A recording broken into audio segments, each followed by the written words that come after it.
Voilà, bonsoir tout le monde, Be'ezrat Hashem. On va faire une conférence Zoom sans vidéo parce que, bon, malheureusement, je n'ai pas la caméra, mais ce n'est pas grave. Avec l'aide de Dieu, on va quand même pouvoir parler. L'essentiel, c'est de parler.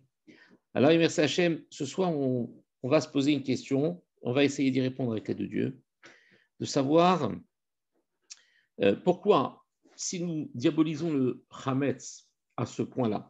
Je vous rappelle quand même que le Hametz doit être éliminé dans sa moindre quantité et que même si d'ordinaire ce qui est interdit dans l'année est complètement annulé dans 60 fois son volume, dans le meilleur des cas, dans 200 fois son volume, dans des cas de mélange de Ekdesh, ici, le Hametz n'est pas annulé même dans 1000 fois son volume, c'est-à-dire que même une quantité infinitésimale de Hametz est interdite.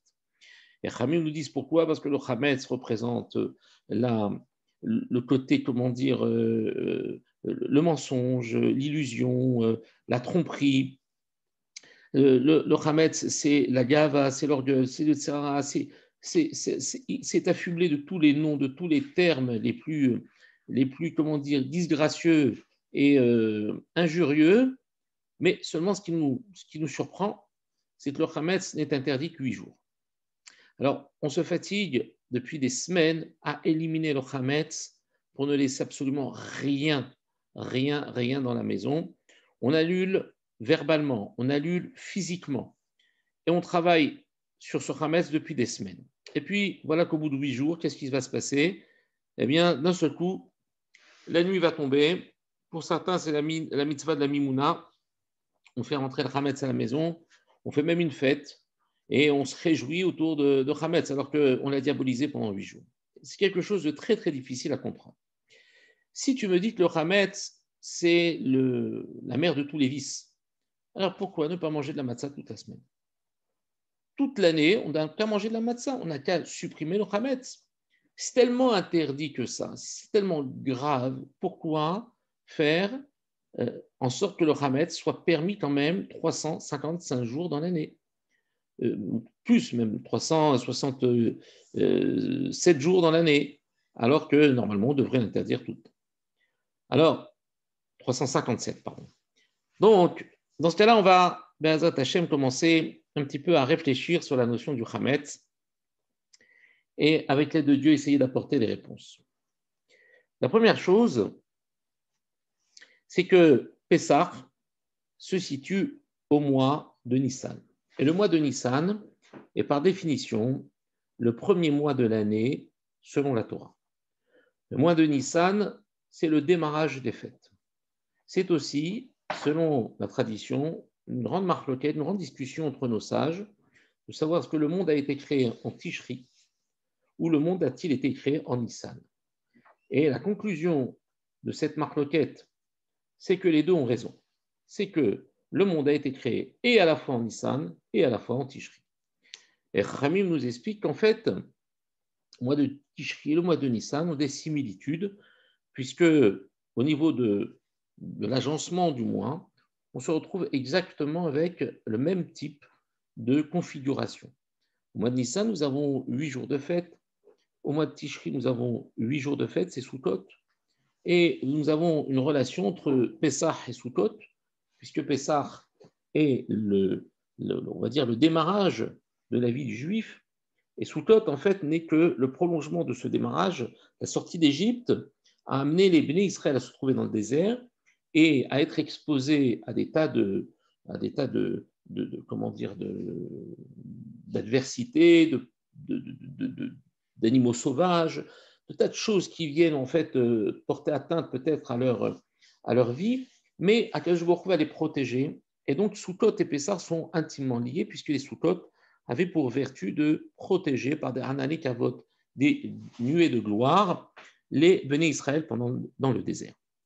Donc, en fait, le mois de Nissan, c'est le premier mois de l'année, c'est le premier mois du monde, c'est le premier mois de la création du monde, mais c'est aussi le premier mois de la création d'un peuple. Avant, le Ham Israël n'était pas un peuple, il était une famille qui grandissait, qui devenait extrêmement importante, qui inquiétait l'Égypte, qui inquiétait le Paro, parce qu'il voyait que, quand bien même ils étaient complètement asservis, ils étaient torturés, martyrisés, ça n'empêchait pas une, une expansion démographique du peuple absolument incroyable. Mais le peuple, lorsqu'il sort au mois de Nissan, devient un peuple. Avant, ils n'étaient pas un peuple, ils étaient une famille. C'était un ensemble de gens qui appartenaient à la même famille. À leur ancêtre, Yaakov Avinu, lorsqu'il est descendu en Égypte, ils étaient au nombre de 70 et ensuite ils sont devenus des centaines et des centaines de milliers de personnes. Et donc, si c'est la naissance d'un peuple, nos Chachamim nous disent attention, ça veut dire qu'à chaque fois que l'histoire va recommencer, on va se remettre, et ça c'est un classique de la Torah, c'est un classique de l'enseignement de nos Chachamim, à chaque fois que l'on va passer à travers le calendrier, on ne va pas commémorer un exemple, une histoire, on ne va pas commémorer un événement, on va le revivre. Ça veut dire qu'au mois de Nissan, à chaque fois, le peuple d'Israël renaît. Nous renaissons tous, même en tant qu'individualité au sein du peuple d'Israël. Le mois de Nissan est un renouvellement total, une remise à zéro et un nouveau départ. Eh bien, nous disait Chachamim, en fait, le Hametz, c'est peut-être l'élément le plus terrible que nous puissions rencontrer au cours de notre vie, puisqu'il représente par définition le sheker, le mensonge. Parce qu'en vérité, quand vous prenez une matzah, quand vous prenez de la farine, de l'eau, que vous le mélangez, si vous n'attendez pas qu'il lève, si vous n'attendez pas que cette pâte se transforme, se modifie, elle donne une matzah. Donc la matzah est par définition la vérité. C'est le véritable aspect de ce mélange qui va nous amener à ce pain dépourvu de toute fioriture, de toute comment dire, chose inutile. Il est vraiment l'essentiel, il est la vérité. Il est ce qu'est ce mélange-là, si jamais je ne le laisse pas fermenter. Si, en revanche, je le laisse fermenter, bien, je vais avoir un pain. Et ce pain va me laisser croire que finalement, c'est cette grosseur, cet aspect est en vérité son aspect. Mais en fait, tout ce qui est à l'intérieur, c'est du vent, c'est de l'air, c'est de la fermentation. Donc, ça, c'est pour voir les choses de manière relativement simple. On s'aperçoit qu'entre le matzah et le chametz, d'ailleurs, une matzah ne peut être matzah que si elle est à base d'une farine qui peut devenir chametz. C'est pour nous apprendre justement qu'elle est là pour témoigner que voilà ce qu'est la vérité, pour que nous sachions en fait ce qu'est le mensonge. La vérité devient notre tube témoin qui nous permet de comprendre que derrière cette vérité, tout ce qui s'en écarte, eh bien, s'écarte de la vérité, étant à tromper, à mentir son entourage. Lorsqu'un bébé vient au monde, eh bien, qu'est-ce qu'on va faire? Par définition, on va essayer de le protéger de tout son environnement, de tout ce qu'il y a autour de lui qui pourrait éventuellement lui porter préjudice. La première chose que l'on faisait, je ne sais plus si c'est tellement à la mode, maintenant on ne fait plus tellement attention à ça, on stérilisait les biberons, on stérilisait tout ce qui pouvait éventuellement arriver dans sa bouche, on le stérilisait. Jusqu'au moment où, dès que l'enfant était capable de mettre ses doigts dans la bouche, alors la stérilisation n'était plus de circonstance, on arrêtait de stériliser. Pourquoi on stérilisait? Parce que le système immunitaire de cet enfant était encore fragile, était encore un petit peu, on va dire, défaillant, et il n'était pas en mesure de pouvoir affronter tous les microbes, tous les germes, tous les germes qui étaient autour de lui. Alors maintenant, c'est vrai que quand un enfant naît, on stérilise ses biberons, mais pourquoi on ne stérilise pas toujours ces biberons? Pourquoi on va à un moment donné dire, de toute façon, maintenant qu'il est capable de mettre ses mains dans la bouche, alors on va considérer qu'il n'a plus besoin de stérilisation. Alors, on n'a qu'à lui stériliser aussi les mains. On n'a qu'à vivre dans une bulle.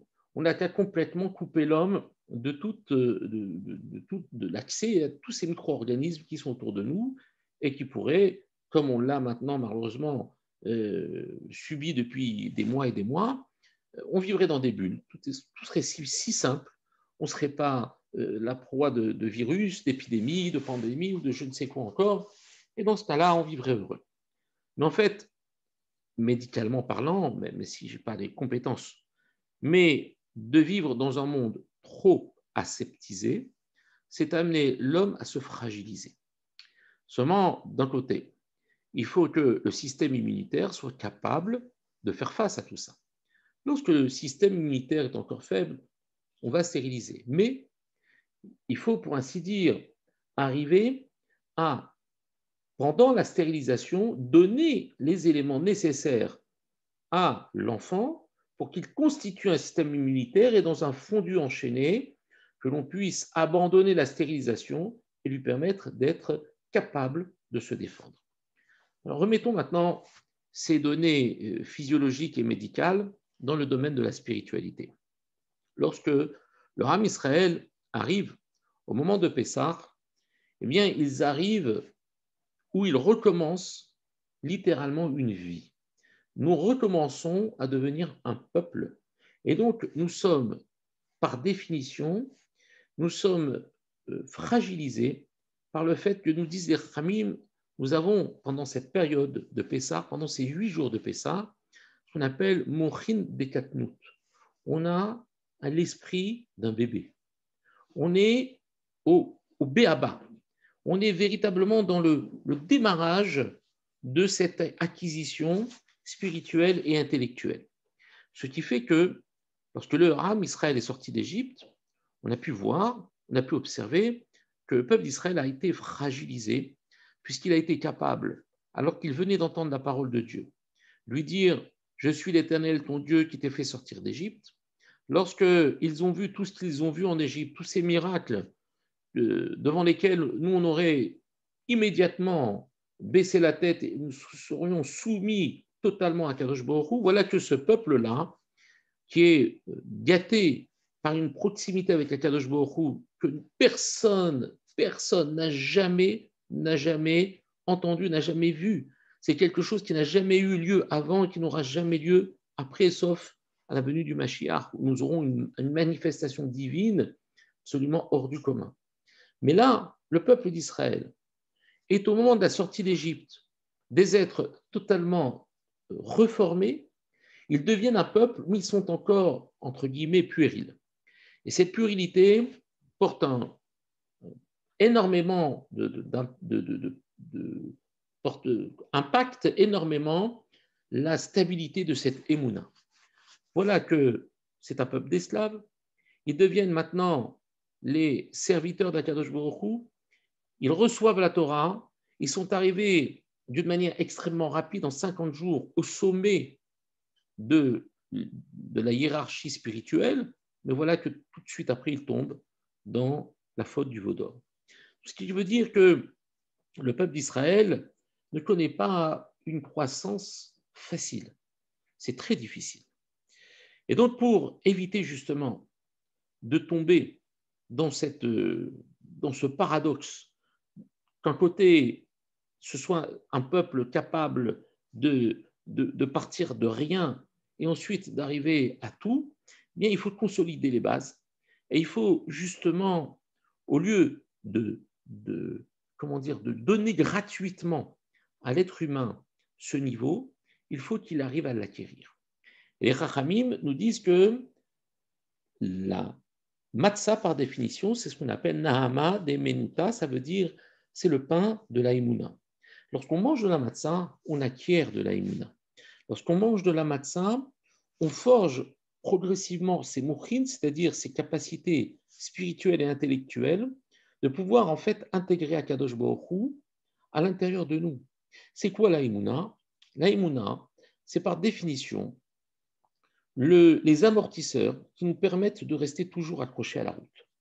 Lorsque vous roulez et que vous êtes sur une route qui n'est pas toujours lisse, qui n'est pas toujours sans embûches, il y a des nids de poules, il y a des bosses, il y a des creux, il y a des cailloux, il y a des choses comme ça. Eh bien, si jamais nous n'avions pas d'amortisseur sur notre voiture, qu'est-ce qui se passerait? On quitterait la route. On serait complètement éjecté au moindre tournant, aux moindres aspérités de la route. Et donc, ces amortisseurs, c'est un petit peu ce qui nous permet, pas c'est un petit peu, c'est ce qui nous permet de pouvoir garder contact avec le sol. Il y a aussi une autre possibilité d'expliquer la Ibouda comme étant, on va dire, la pression qu'il y a à l'intérieur d'un ballon. Vous savez ce qu'est quoi la pression qu'il y a à l'intérieur d'un ballon?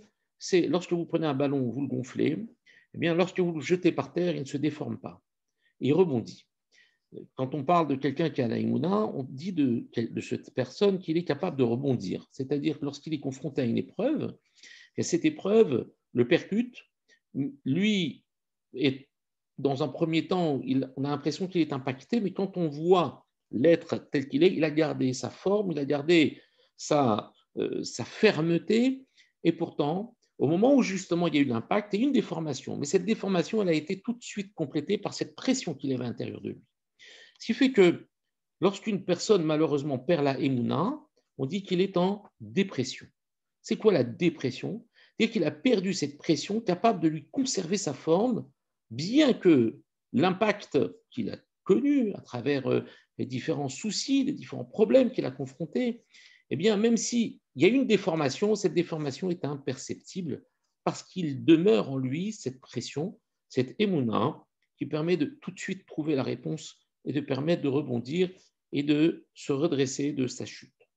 Donc, le ballon, qui va être notre exemple, si jamais, par exemple, je le perce, eh bien, immédiatement, il va se vider de son air, et à ce moment-là, là où vous allez le mettre, il va épouser la forme, il va perdre cette capacité de pouvoir garder son entité. Eh bien, en fait, c'est grâce à la matzah que nous acquérons cette émouna, cette force de pouvoir affronter la vie et pouvoir en fait dépasser tous les événements. Alors, revenons à la question que nous avons posée au début et rappelons qu'à l'intérieur de la Haggadah, lorsqu'on va parler de la matzah, on va parler de deux manières différentes. On va dire que d'un côté, la matzah, c'est halach ma'ania, c'est le pain de misère qu'ont mangé nos ancêtres. Et d'un autre côté, juste à la fin ou au milieu de la Haggadah, en tout cas à la fin de la première partie de la Haggadah, on va dire que la matzah, pourquoi on la mange? Parce qu'elle, en fait, le rappelle que l'eau ispik betsekam chelavotenu, que la pâte de nos ancêtres n'a pas eu le temps de lever. D'accord? Elle n'a pas eu le temps de lever cette pâte. Et c'est pour ça que lorsqu'ils sont sortis, ils ont mangé de la matzah. Alors la Khamim nous pose la question, que faut-il déduire? Est-ce que la matzah est un pain de misère? Est-ce que la matzah est le pain qu'ils ont mangé en Égypte ou la matzah est le pain qu'ils vont manger lorsqu'ils sortent de l'Égypte? La réponse, quand on pose à un enfant, on lui dit, dis-moi, c'est quoi la matzah? Il dit, c'est la matzah qu'on a mangé nos pères quand ils sont sortis d'Égypte. Très bien. Mais eux, quand ils sont sortis d'Égypte, ils pouvaient, on va dire, ils n'étaient pas dans une situation de stabilité, de tranquillité. Ils sont sortis d'une manière très rapide, sans réfléchir, sans avoir la possibilité de s'y préparer. Et du fait qu'ils sont partis très vite, alors le pain n'a pas eu le temps de lever. Bon, ça c'était pour nos pères. Mais nous, on a le temps de se préparer à ça. Pourquoi on n'aurait pas le droit de manger autre chose que de la matzah? Pourquoi manger cette matzah? Si la raison qui a amené nos ancêtres à manger de la matzah, c'était parce qu'ils n'avaient pas le temps, nous avons le temps. Et pourtant, combien c'est important de manger de la matzah, combien c'est important de supprimer toute trace de chametz dans notre vie. Alors les Chachamim répondent à cette question, il dit parce que justement, lorsqu'ils ont mangé la matzah, ils ont mangé la matzah lorsqu'ils étaient en Égypte parce qu'ils devaient réparer une erreur. Quelle erreur devaient-ils réparer? Celle de leur ancêtre Adam Arishon. Adam Arishon devait servir à Kadosh Baruch Hu en ne faisant aucune différence entre tous les arbres qui lui étaient offerts dans le jardin d'Éden. Servir Dieu, ça voulait dire en fait se rendre et se donner les possibilités de le faire. C'est-à-dire se donner la force de pouvoir servir à Kadosh Baruch Hu. Or, pour se donner la force, tout est bon. tout est égal. Rien n'est mieux que l'autre, puisque chaque arbre lui offrait exactement les mêmes capacités de pouvoir se nourrir, de pouvoir se renforcer pour pouvoir servir à Kadosh Baruch Hu avec tous ses moyens. Mais qu'a-t-il fait? Il a vu qu'un arbre lui semblait meilleur que les autres. Et c'est là où la ta'ava, l'envie, est venue quelque part faire tâche dans le projet de ce serviteur qui était Adam Arishon, puisque maintenant, en fait, il trouvait quelque chose qui lui plaisait, mais pas qui lui était nécessaire. Et donc, il a introduit la notion de ta'ava. Il a vu un arbre qui était meilleur que les autres, qui était plus beau que les autres, qui paraissait lui donner une capacité de comprendre les choses, qui le rendait intelligent. Et donc, immédiatement, il s'est intéressé à cet arbre. Ce n'est pas lui qui s'est intéressé directement, mais c'est Rava Imenu, qui, en ayant été tenté par le Satan, par le Nachash, par le serpent, eh bien, a mangé de ce fruit et l'a donné à son mari. Mais ça, c'était la mitzvah qu'il ne fallait pas rater. Malheureusement, ça a été un échec, et je dirais même heureusement que cela a été un échec. Parce que si ça n'avait pas été un échec, aujourd'hui, nous n'aurions pas existé. Ceci étant, il a fauté, et cette faute, il fallait la réparer. Qui devait la réparer? Le premier à la réparer, c'était Noach. Noach devait normalement recevoir la Torah, nous dit le Zohar. Et Noach devait en fait recevoir la Torah et la donner à tout le monde entier. Il n'y avait pas encore ici une connotation d'un peuple juif, d'un peuple élu, d'une poignée d'hommes qui devaient en fait être les représentants de Dieu sur terre. Il s'agissait de toute la planète. Tous les hommes devenaient, par définition, un peuple capable de recevoir la Torah. Simplement, Noach a raté sa mission et il a, lui, été sauvé en tant que tzaddik, mais quant au reste, à ses contemporains, ils sont tous morts. Alors la Neshama de Noach est partie chez Moshe Rabbeinu. Moshe Rabbeinu, il a dû maintenant sauver le peuple, le monde, en recevant la Torah. Et donc, il fallait exactement qu'il fasse réparation de ce que Noach n'avait pas réussi à faire et que Adam Arishon n'avait pas réussi à faire. Alors, qu'est-ce qu'il devait faire? Moshe Rabbeinu, il devait sortir les Bnei Israël d'Égypte. À quel moment, précisément? Au moment où les Bnei Israël auront réussi à réparer la faute de l'envie. Et ils sont descendus en Égypte. Pourquoi? Parce qu'il fallait maintenant qu'ils soient asservis et que leur désir ne devait plus maintenant remonter à la surface. Ils devaient être les esclaves de Paro et ne manger uniquement que ce qu'on leur donnait, à savoir ce pain de misère, cette matzah qu'ils mangeaient en Égypte, mais au début, qu'ils recevaient avec beaucoup d'amertume. C'était à la Hamarania, c'est le début de la Haggadah. Nous ne sommes pas encore libres au début de la Haggadah. Nous sommes encore avec ce sentiment d'amertume. Voilà, c'est le pain de misère que nous mangions. Mais nous avons mangé ce pain de misère au début parce que nous n'avions peut-être pas encore compris qu'il fallait réparer la faute de l'envie.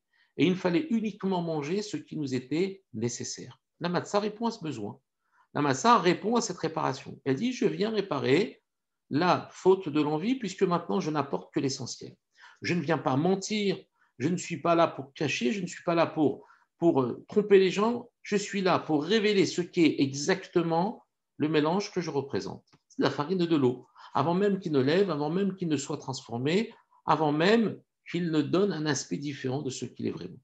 Donc la matzah, elle vient finalement comme une sorte de réparation pour les habituer à ne manger uniquement ce dont ils ont besoin, et non pas ce dont ils ont envie. La matzah, c'est lourd à digérer. La matzah, c'est difficile. Ça n'a pas le goût, ça n'a pas l'aspect, ça n'a pas la fraîcheur du pain. Et c'est pourtant ce qu'ils ont mangé pendant des années. Au bout de ces années, ils ont commencé à grandir. Il leur a fallu plusieurs siècles pour arriver à comprendre que finalement, sauf, cette matzah n'était pas le pain de misère, mais c'était le pain de la Géoula. C'était le pain de la délivrance. C'était le pain de la réparation de cette faute originelle. Cette faute originelle, si au début, elle est venue perturber le projet divin, qui voulait donner une mitzvah à l'homme, un seul homme sur la terre, une seule mitzvah, qui était le concentré de toute la Torah. Finalement, le projet a échoué Akadosh Baruch Hu va choisir un autre homme, Noach. Noach qui devait recevoir une Torah, cette Torah, qui devait donner à tout le peuple qui était sur terre à cette époque, qui n'était pas un peuple d'Israël ni un peuple juif, c'était l'humanité entière. Le projet a échoué, Noach a été sauvé, mais le monde a été détruit. Maintenant, il s'agit de trouver une compromission et d'essayer de réparer, et c'est à Moshe Rabbeinu que revient la mission. Moshe Rabbeinu, qu'est-ce qu'il fait? Eh bien, il va réparer la faute d'Adam Arishon en donnant cette Torah et en faisant en sorte que le Ham Israël en fait, puisse être ramené à l'accepter.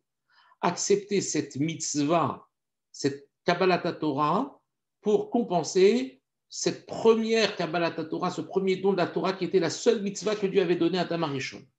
Il y avait une deuxième chose à réparer chez Moshe Rabbeinu. Il fallait qu'il répare le fait que lorsque Noach a eu cette mission, il a été sauvé, mais le monde a été détruit.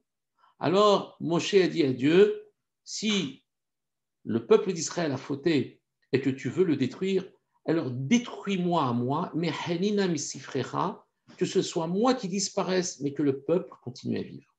C'est exactement la fonction inverse qui est venue réparer la faute de Noach et permettre justement le tikkun olam, la réparation du monde.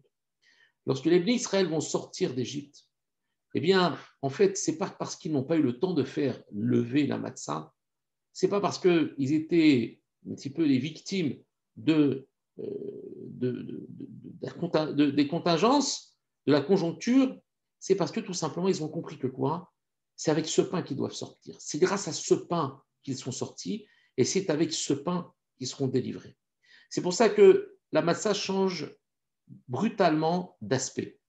Elle devient maintenant capable de rentrer comme étant un élément moteur de la Géoula, c'est-à-dire d'apprendre à l'homme à revenir à son origine, de permettre à l'homme maintenant de savoir d'où il part.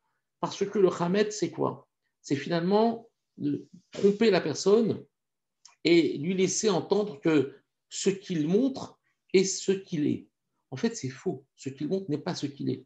Si je veux revenir aux origines de la chose, il est de la matzah, ce Hametz. D'ailleurs, vous remarquerez que non seulement la farine qui compose un matzah doit être une farine qui doit pouvoir fermenter, mais qui ne fermente pas.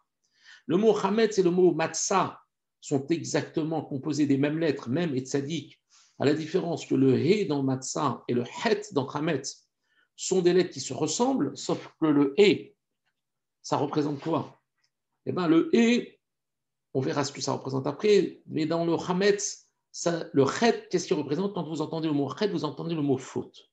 En fait, le Hametz, c'est la source, c'est la base même de la faute. C'est de dire à l'homme que, voilà, ce qu'il est, c'est pas bien, il faut qu'il aille chercher une autre identité. Et c'est cette échappée, cette dérive, cette sortie de piste qui constitue la faute. Le hé, lui, le Maharal, lui, c'est différent. Qu'est-ce qu'il est le hé? Le hé, c'est, quand vous l'écrivez, c'est un dalet avec un petit point à l'intérieur. Le dalet a pour valeur numérique 4 et il représente, dans la littérature des Chachamim, il représente ce qu'on appelle les Arba Ruchot Barolam, les 4 points cardinaux, qui ressemblent en fait à l'expansion du monde. On a les 4 points cardinaux, le nord, le sud, l'ouest et l'est, qui sont en fait les quatre coins du monde vers lesquels en fait l'homme peut se disperser. Simplement, il y a un point au milieu. Et là, le dalet devient un hé, parce que le point représente la centralité. À partir du moment où il y a un point, alors on sait où on doit revenir. On sait quelle est son origine. On sait maintenant que si on s'écarte, il y a une possibilité de revenir. Parce que si vous ne savez pas quel est le point de départ, alors chaque point où vous arrivez devient une nouvelle étape. Et on s'éloigne progressivement de son origine. On perd complètement le contact avec son origine, avec son authenticité. C'est pour ça que le Hé, c'est la lettre de la Géoula, dit le Maharal. Parce que c'est vrai que s'il y a eu 4 exils, regardez, 4 exils comme la lettre d'Alet, 4 exils qui ont amené le peuple à à réfléchir sur ses fautes en les soumettant à des oppresseurs et qui, au final, sauf ce quatrième exil que nous vivons, l'exil de Édom, qui n'est pas encore fini, qui finira Bazat Hashem avec la venue du Mashiach. Ces 4 exils, c'est quoi? C'est la dispersion, c'est le chiffre 4, c'est le départ de l'origine. Mais tant qu'on reste dans cette notion de 4, on a perdu la centralité, on a perdu le point de départ. Lorsque vous rajoutez ce point de départ, ça devient un hé. Et d'ailleurs, lorsqu'un homme fait teshuva, eh bien, on peut décomposer le mot teshuva en tashuv-hé, c'est faire revenir le hé. Faire revenir cette lettre qui est en fait la représentation de cette centralité. Et quand bien même j'ai une possibilité de m'écarter, j'ai toujours maintenant la possibilité de savoir d'où je pars et où je vais pouvoir revenir. Donc, en fait, maintenant, si nous réfléchissons à cette matzah, nous apercevons que quoi? Qu'en vérité, pendant cette période de Pessah, eh bien, le Ram Israël est dans une attitude un petit peu de faiblesse, de fragilité. Cette fragilité amène le Ram Israël à devoir se préserver de tous ceux qui nous veulent du mal. Par définition, le Hametz, c'est celui qui va attaquer l'homme et qui va le dévier de son origine, de sa véritable origine. C'est pour ça que, à l'instar d'un bébé à qui on stérilise tous les biberons, eh bien, Kadosh Baruch Hu veut nous stériliser totalement de toute présence du Hametz pour nous aider à grandir. Mais attention, ce n'est pas le tout de nous isoler. Encore faut-il construire son système immunitaire. Comment construisons-nous notre système immunitaire? En mangeant de la matzah d'Afka. Donc en fait, d'un côté, on a une protection sur le Mera, c'est-à-dire fuis le mauvais, va à Setov et mange de la matzah. Cette matzah shmoua, que je vous rappelle étant le pain de la Emouna, c'est la constitution de notre immunité, comme on a déjà dit dans un cours précédent. Emouna et immunité sont exactement la même racine. On appelle ça immunité en français, mais en fait, ça vient des mêmes lettres que le mot Emouna.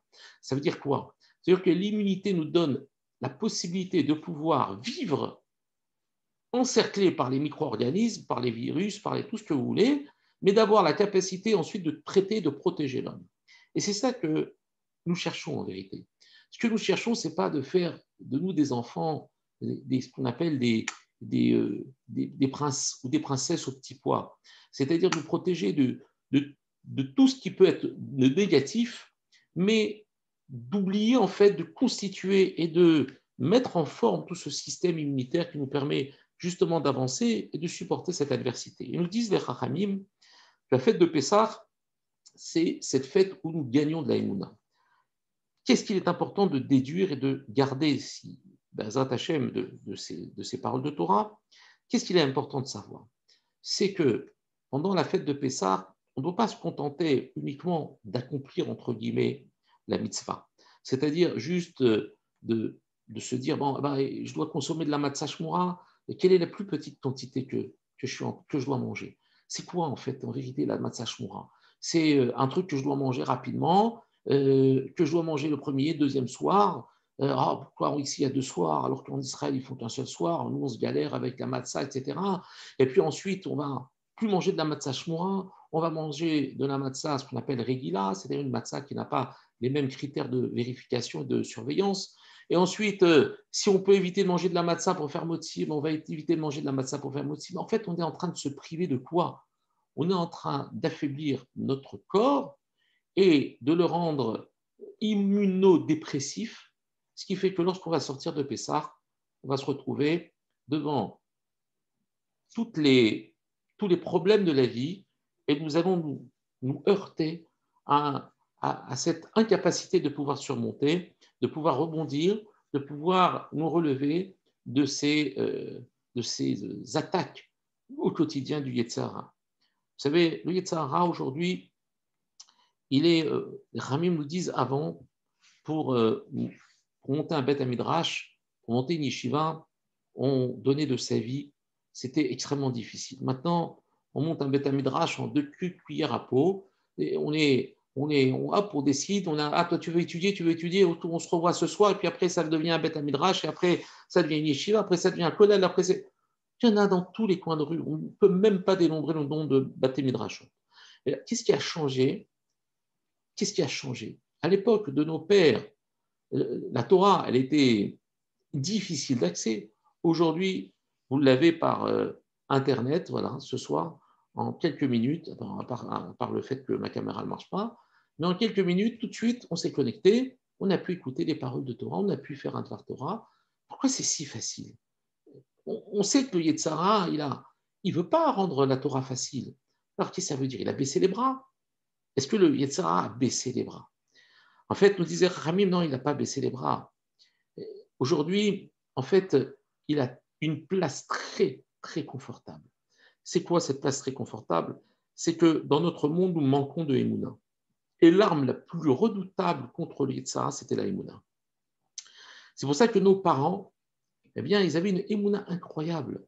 Lorsqu'ils étaient frappés, quand ils étaient meurtris, lorsqu'ils étaient tués, quand ils ont été décimés, ils n'ont jamais, jamais baissé les yeux. Et ils avaient toujours les yeux tournés vers le ciel, toujours en train de demander à Kadosh Baruch Hu, alors que dans un monde où la médecine n'était pas aussi performante que maintenant, une femme, disait un de mes rabbinim, une femme, quand elle avait un enfant, elle partait déjà du principe que c'était une chance de l'avoir, qu'elle pouvait le perdre à chaque instant. Parce qu'on ne savait pas guérir toutes les maladies infantiles, parce que c'était un danger quotidien. Mais ça ne l'empêchait pas d'avoir des enfants. Ça ne l'empêchait pas de remercier Akadosh Baruch Hu pour les quelques mois où elle avait le bonheur de l'avoir sur ses genoux. Ça n'empêchait pas à Marie de mettre les tefilines alors qu'il avait été confronté aux pires atrocités, que son frère, ses enfants, sa femme avaient été tués. Il ne remettait pas la question, la Torah en question, dit les mitzvot en question. Et le Yetzirah, il se disait à l'époque, si jamais maintenant avec des gens qui ont la Emouna, si en plus on leur donne la Torah, mais ils vont m'exploser, je n'existerai plus. Alors il leur donnait la Torah, mais impossible, il la rendait impossible, inaccessible. Simplement avec le temps, la Emouna s'est affaiblie, c'est meurtri, c'est complètement atrophié. Au point où maintenant, on arrive à trouver une compensation avec la Torah. Et donc, grâce à la Torah, on arrive à surmonter un petit peu, mais nous manquons de Emouna. Chaque fois qu'il y a un problème, on est complètement déprimé. Alors, le Yetzirah, lui, qu'est-ce qu'il fait? Il dit, bon, tant que la Emouna, elle reste encore faible, je vais leur donner un petit peu de Torah. Ce n'est pas mon problème, d'autant plus que j'ai un autre outil où j'en ai rien à faire qu'ils aient plein de Torah. Je vais leur mettre des tas de choses qui vont salir leurs yeux, qui vont salir leurs oreilles, qui vont salir leur bouche. Je vais les faire rentrer dans un monde où tout est accessible, où tout est permissif, où on peut, mais de là où on est, accéder à toutes les choses auxquelles on n'avait pas accès avant. Un homme, il était né dans un village, il mourait dans son village. Aujourd'hui, on peut voyager en quelques clics. Et donc, le Yetzirah, il dit, mais c'est facile. Pourquoi? Parce qu'un ballon, lorsqu'il est gonflé, quand il est gonflé, il suffit de faire un petit trou pour que c'est fini, la pression, elle passe. Et ces petits trous, malheureusement, dont nous sommes tous malheureusement marqués, ces choses, c'est ce qu'on appelle Kedushat Einayim, cette sainteté des yeux qui a complètement été affectée et qui malheureusement fait que même si nous regonflons le ballon, tant que nous n'avons pas mis de rustine à nos yeux, tant que nous n'avons pas empêché que l'air ne sorte, eh bien cette émouna ne prend pas. Nous restons toujours aussi flasques et aussi incapables de garder notre forme vis-à-vis et quand on est confronté à des épreuves. C'est pour ça que c'est tellement important de pouvoir gagner de la émouna pendant Pessah.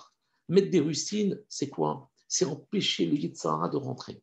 Faire en sorte que rien, aucun Yetzirah ne puisse rentrer. Mais qu'en attendant, au lieu de se préserver, d'être caché à l'intérieur d'une grotte, mais il faut vivre en attendant. Il faut se reconstituer, il faut être capable de pouvoir ressortir armé, avec de la force, avec tous les moyens pour se défendre. Et ça, c'est la matzah. Et qu'est-ce qu'il nous dit, Yetzirah? Il dit, attention, la matzah, on va la mettre en dérision. Ah, ça fait mal au ventre. Ah, ça fait ceci. Ah, ça fait cela. Mais tu veux que je te dise, la matzah, ça te sauve la vie.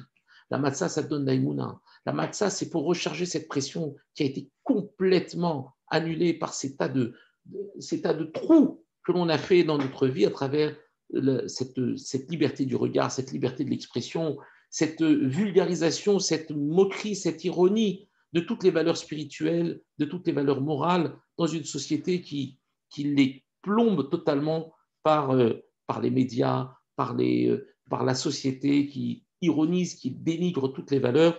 Ça, c'est quelque chose de terriblement néfaste et qui empêche l'homme de pouvoir regonfler et de pouvoir devenir en fait capable de résister en rebondissant sur toutes les aspérités de la vie.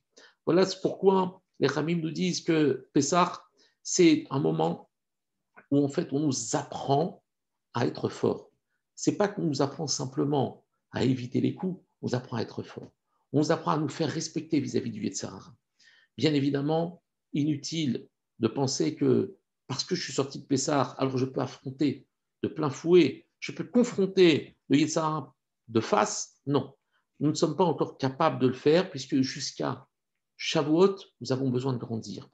Nous avons juste les moyens de pouvoir donner un impétus à notre Emouna à travers la matzah qu'on mange. C'est pour ça qu'il faut faire très attention de manger la matzah selon les shiurim, de manger la matzah d'Afka Shmura. Parce que la matzah Shmura, ce n'est pas simplement de la farine et de l'eau, mais c'est des kavanotes, c'est des intentions. Ce sont des gens qui ont fait ça, le Shem Mitzvat Matzah. Et donc, il faut manger cette matzah Shmura.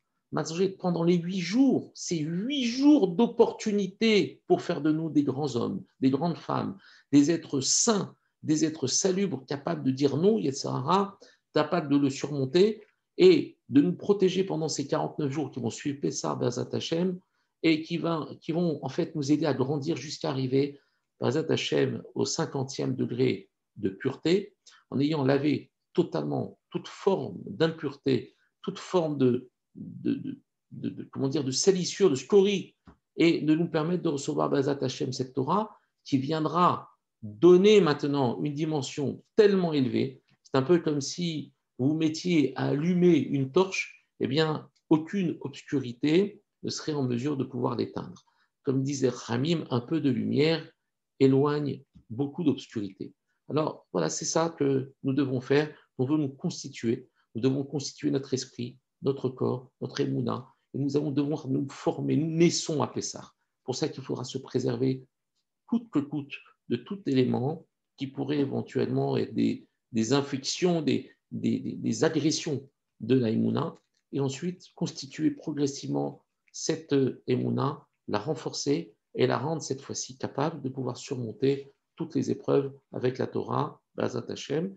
Donc voilà, j'espère que vous avez compris un petit peu le cheminement de ce Pessah et le rapport qu'il y a entre Pessah et Shavuot.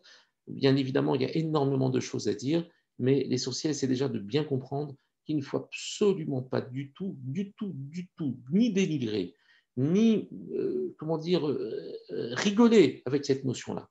Matzah, c'est quelque chose de très important.